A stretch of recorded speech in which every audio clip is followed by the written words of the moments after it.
Hey all, thank you for joining me today. In this video, we're making the ZL4 Green Ranger Power Hatchets, designed by me, Mr. Campbell Prince.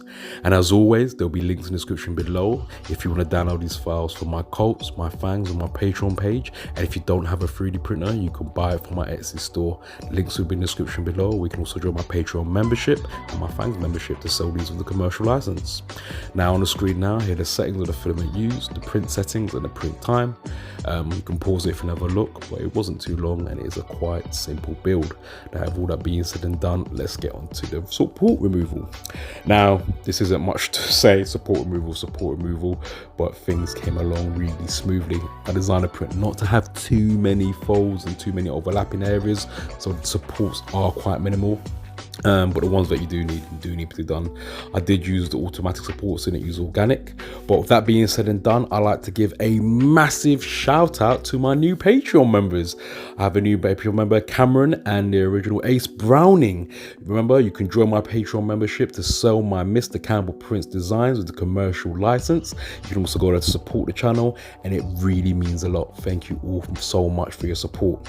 Now, as you know, Power Rangers is probably one of my top 5 shows of all time growing up, and unfortunately, as you probably heard, Bandai / Namco, whoever own Power Rangers now, probably won't be making any new ones for any foreseeable future.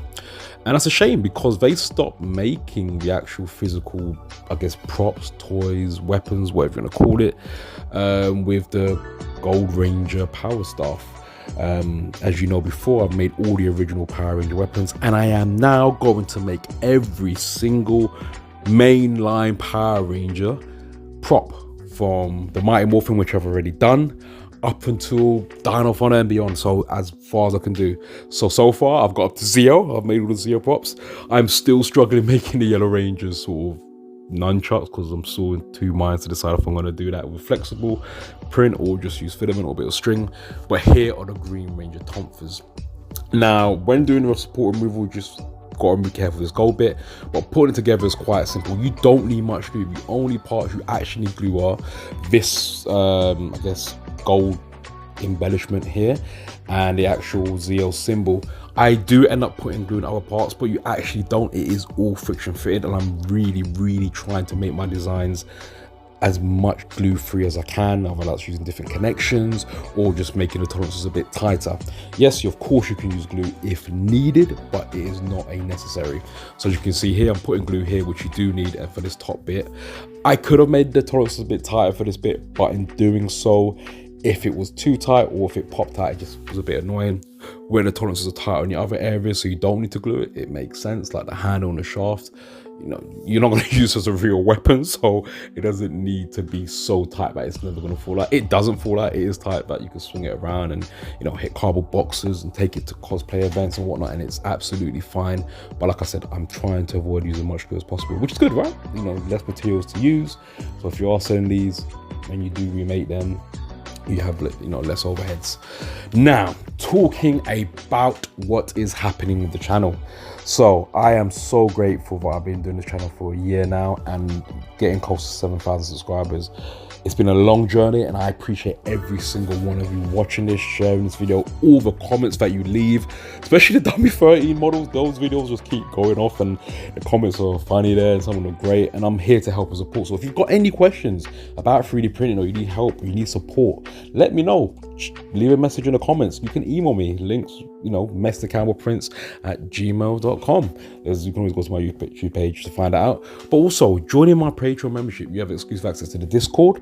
You can message me directly through Patreon or anything you need, whether it's how to support a model, how to help design a model. I'm here to do that, and I may be offering a tier where we can have that one-to-one conversations. But in the meantime, I'm happy to do that without, you know, any extra charge or anything. So feel free to drop me a message if you need help, and I'll do my best to get back to you.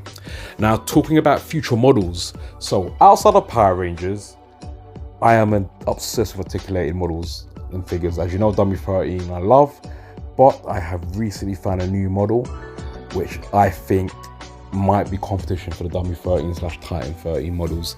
That video hasn't been made yet, but I've been printing off the models frantically for the last couple of weeks, so those videos will be coming out shortly. But when they do come out, I want to hear your opinions about what you think. Me personally, I think these are going to be amazing. I don't think they're either better or worse than Dummy 13, just very different, and I like the idea of it. Going back to printing and design, now as you can see, all the bits slot into place. I put a bit of glue on that gold bit and the handle bit. Like I said, you don't need to. Just remember when assembling it, do put this top cream bit first, because I originally forgot to put that on and then I had to take it all apart. But luckily I didn't need to use glue, so I just put it and slide it off, and just slide it down and then pop the handle in and you're good to go. The handle is done. It's as simple as that. Slide it into there and you're good. Now when it comes to the hatchet blade, or whatever it is called, you can put a bit of glue just to keep it a bit secure, but like I said, it is friction fit, it's quite tight. Don't forget to like and subscribe to this video and to the channel, much appreciated. But once you pop it in, it's good to go. Really, you can crack on with it. I suggest slide it in like I'm doing now, because placing it straight down, it's angled in so it can be friction fitted. I forgot about that when I did this video, but there it goes. Well, like I said, thank you for support, thank you for watching the channel. It's a short video today, and now as always, it's time for the animation / glamour shots. Let's go.